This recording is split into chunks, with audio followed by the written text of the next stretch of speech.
영혼의 쉼터를 찾아오신 여러분, 반갑습니다. 겨울이 성큼 다가왔습니다. 주 안에서 건강하게 잘 지내시기 바래요. 오늘은 마가복음 11장 12장을 읽어드리겠습니다. 11장 예수님과 제자들이 예루살렘 근처 곧 올리브산 가까이에 있는 벳바게와 베다니 마을에 이르렀습니다. 그곳에서 예수님은 두 제자들을 보내셨습니다. 예수님께서 그들에게 말씀하셨습니다. 건너편 마을로 가거라.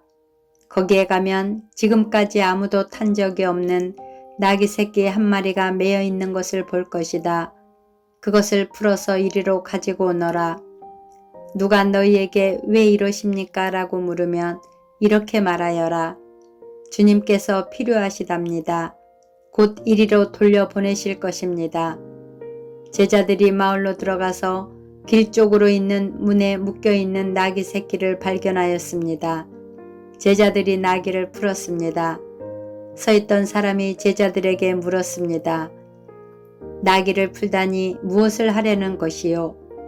제자들이 예수님께서 알려주신 대로 대답했습니다. 그러자 허락해 주었습니다. 제자들이 예수님께 나귀 새끼를 끌고 왔습니다. 그들이 겉옷을 나귀 위에 얹었고 예수님께서 거기에 앉으셨습니다. 많은 사람들이 자기들의 겉옷을 펴서 길 위에 펼쳤습니다. 어떤 사람들은 들에서 꺾은 나뭇가지를 펼쳤습니다. 예수님 앞에서 걸어가던 사람들과 뒤에서 따라가던 사람들이 소리쳤습니다. 호산나, 주님의 이름으로 오시는 이가 복이 있다. 다가오는 우리 조상 다윗의 나라가 복이 있다. 가장 높은 곳에서 호산나. 예수님께서 예루살렘에 가셔서 성전으로 들어가셨습니다. 그리고 모든 것을 둘러보신 후 날이 이미 저물었기 때문에 12 제자들과 함께 베다니로 돌아가셨습니다. 이튿날 예수님과 제자들이 베다니에서 출발하여 오는 길에 예수님께서 배고픔을 느끼셨습니다. 멀리서 잎이 무성한 무화과 나무를 보시고 거기에서 열매를 얻으려고 다가셨습니다. 그러나 무화과는 없고 잎사귀만 무성할 뿐이었습니다. 그것은 아직 무화과가 열릴 때가 아니었기 때문입니다. 예수님께서 나무에게 말씀하셨습니다. 다시는 아무도 내 열매를 먹지 못할 것이다. 제자들이 이 말씀을 들었습니다. 예수님과 제자들이 예루살렘에 왔습니다. 예수님께서 성전에 들어가셔서 성전에서 사고 파는 사람들을 내쫓으셨습니다. 그리고 돈 바꾸어 주는 사람들의 책상과 비둘기 파는 사람들의 자리를 뒤엎으셨습니다. 예수님께서 그 누구도 물건을 가지고 성전의 뜰을 가로질러 가지 못하게 하셨습니다. 그리고 사람들을 가르치셨습니다. 성경에 이렇게 쓰여 있다. 나의 집은 모든 민족의 기도하는 집이라고 불릴 것이다. 그런데 너희는 강도의 소굴로 바꾸었다. 대제사장들과 율법학자들이 이 소식을 들었습니다.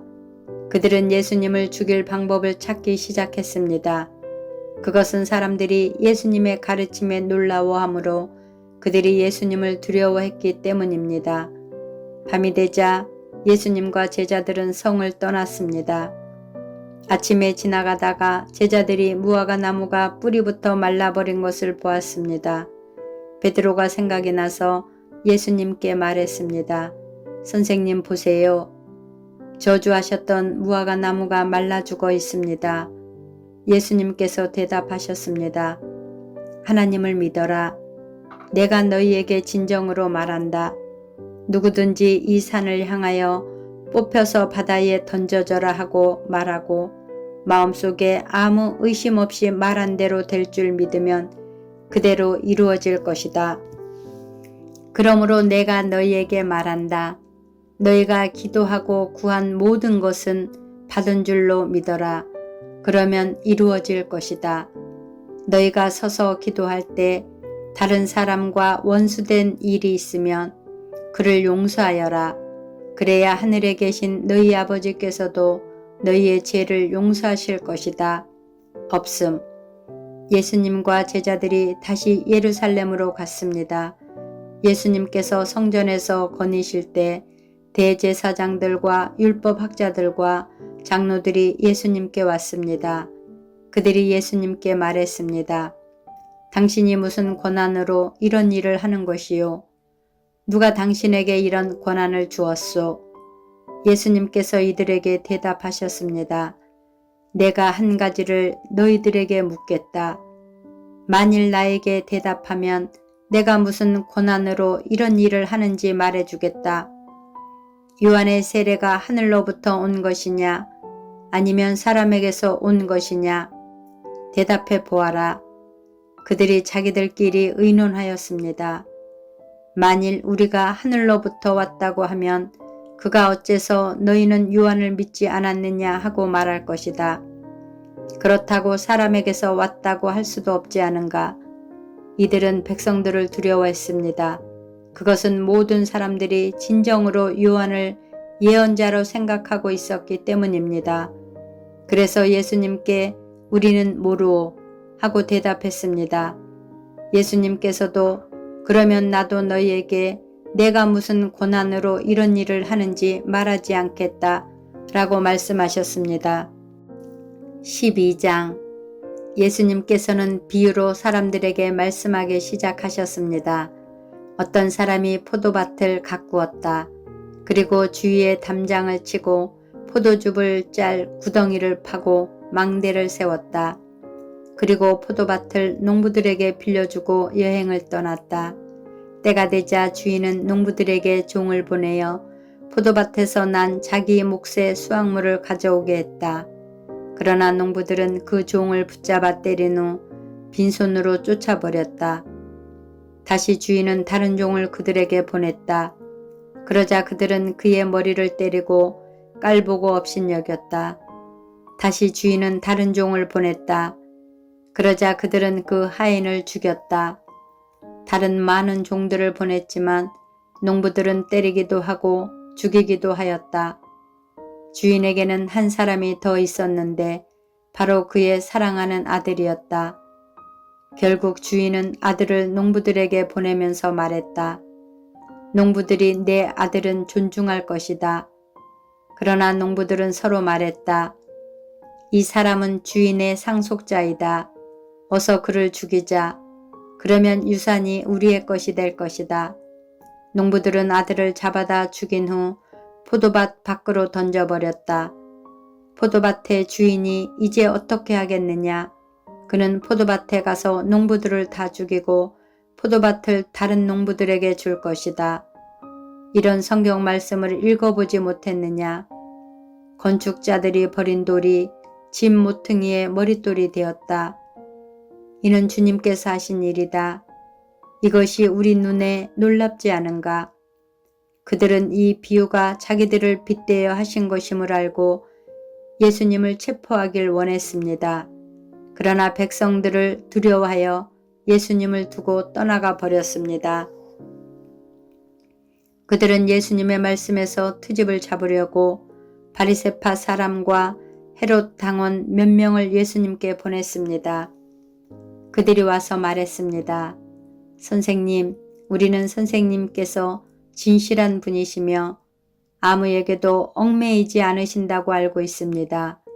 선생님께서는 아무도 부당하게 대하지 않으시고 하나님의 길을 진리로 가르치십니다. 가이사에게 세금을 내는 것이 옳습니까? 내지 않는 것이 옳습니까? 세금을 내야 합니까? 내지 말아야 합니까? 예수님께서는 이 사람들의 속셈을 아시고 말씀하셨습니다. 어째서 나를 시험하느냐? 데나리온 1개를 가져와서 나에게 보여라. 그들이 은전 1개를 가져왔습니다. 예수님께서 물으셨습니다. 이것은 누구의 얼굴이며 누구라고 씌어 있느냐?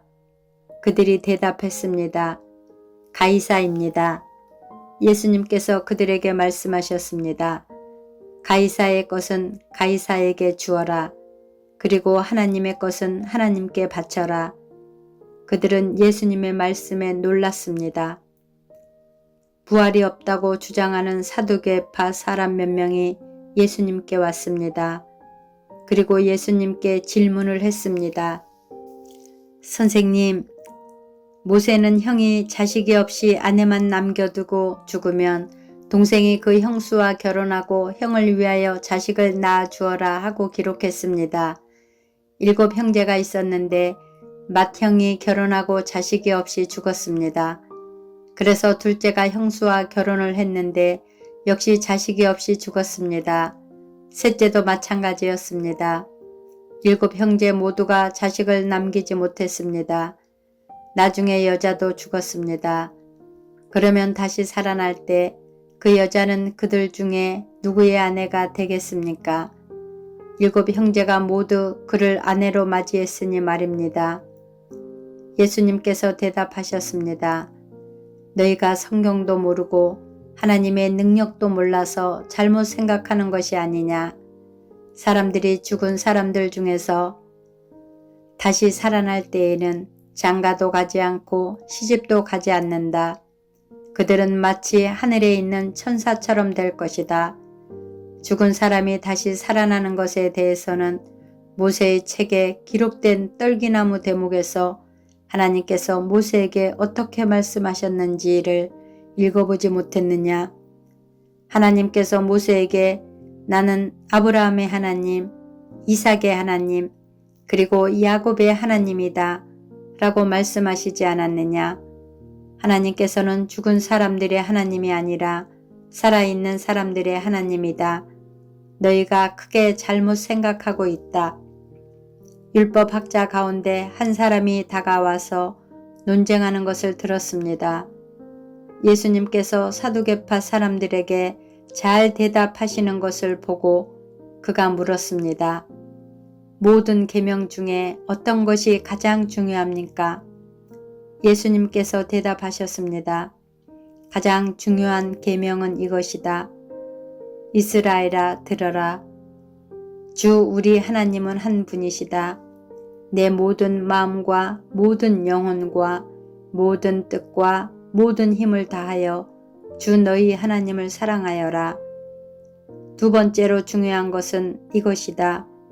내 이웃을 내 몸같이 사랑하여라. 이 계명들보다 더 중요한 계명은 없다. 율법학자가 예수님께 말했습니다.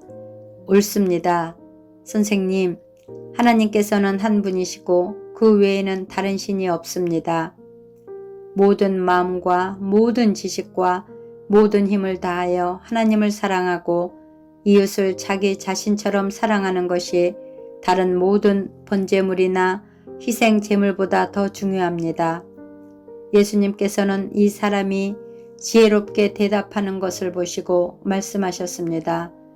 너는 하나님 나라에 가깝구나. 그 뒤로는 아무도 감히 예수님께 더 묻지 않았습니다. 예수님께서 성전에서 가르치고 계실 때 이렇게 물으셨습니다.